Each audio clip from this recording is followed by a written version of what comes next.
आज चुनाव के बीच में हम लोगों को एक तरह से आपातकालीन इस रैली में शामिल होना पड़ा, क्योंकि पहली बार हिंदुस्तान देख रहा है कि जो चुनाव हो रहा है वो कैसा चुनाव है।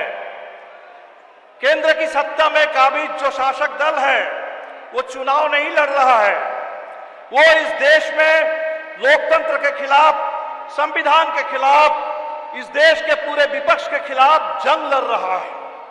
आप देख रहे हैं कि किस तरह से इलेक्टोरल बॉन्ड के जरिए पूरे देश में पैसा इकट्ठा किया गया और उस पैसों के बल पर सरकारों को गिराया जा रहा है, पार्टियों को तोड़ा जा रहा है, विधायकों, सांसदों को खरीदा जा रहा है।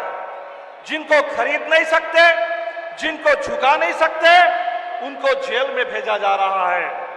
दिल्ली में हमने देखा है आम आदमी पार्टी के कई नेता, सत्येंद्र जैन, मनीष सिसोदिया से लेकर संजय सिंह होते हुए अब केजरीवाल जी खुद ईडी के गिरफ्त में।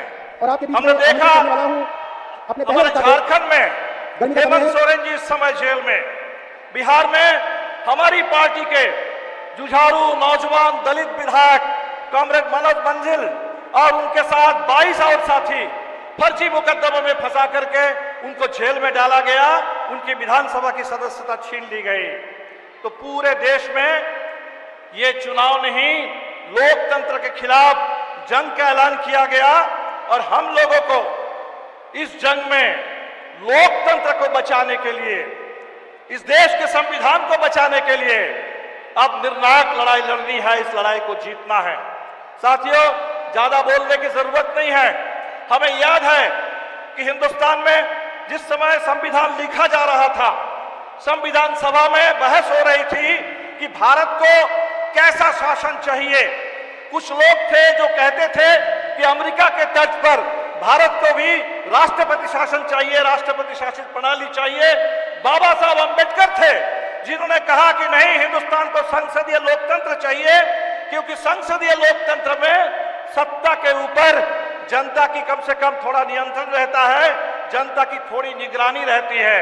आज वो नियंत्रण, वो निगरानी उन तमाम संस्थाओं को खत्म करने की कोशिश है। अंग्रेजी में एक कहावत है, absolute power corrupts absolutely. Absolute power और एब्सोल्यूट करप्शन एक ही सिक्के के दो पहलू हैं। आज जब मोदी सरकार ये चाहती है कि देश की पूरी राजनीतिक सत्ता उस सरकार के पास हो, मोदी जी और अमित शाह के हाथ में हो, देश की पूरी संपत्ति वो अदानी और अंबानी के पास हो, तो सत्ता का और संपत्ति का ये जो केंद्रीकरण है ये हिंदुस्तान के लोकतंत्र को खत्म कर रहा है।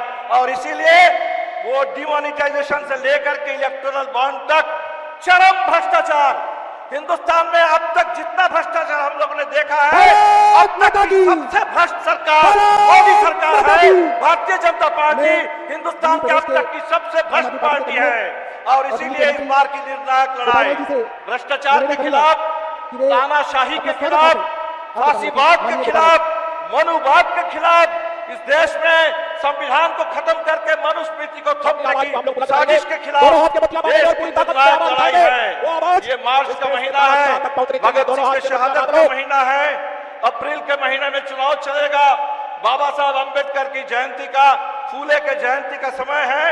हम सब लोगों को मिलकर के बाबा साहब अंबेडकर, भगत सिंह के सपनों के हिंदुस्तान को बचाने के लिए और मोदी की ये जो तानाशाही है, इसीलिए हम कहेंगे मोदी की तानाशाही को धूल चटाओ, इंडिया गठबंधन को विजयी बनाओ, हिंदुस्तान के संविधान और लोकतंत्र की हिफाजत करो, भगत सिंह और अंबेडकर के सपनों का हिंदुस्तान बनाओ। बहुत बहुत शुक्रिया। इनकलाब जिंदाबाद, जय भीम, लाल सलाम।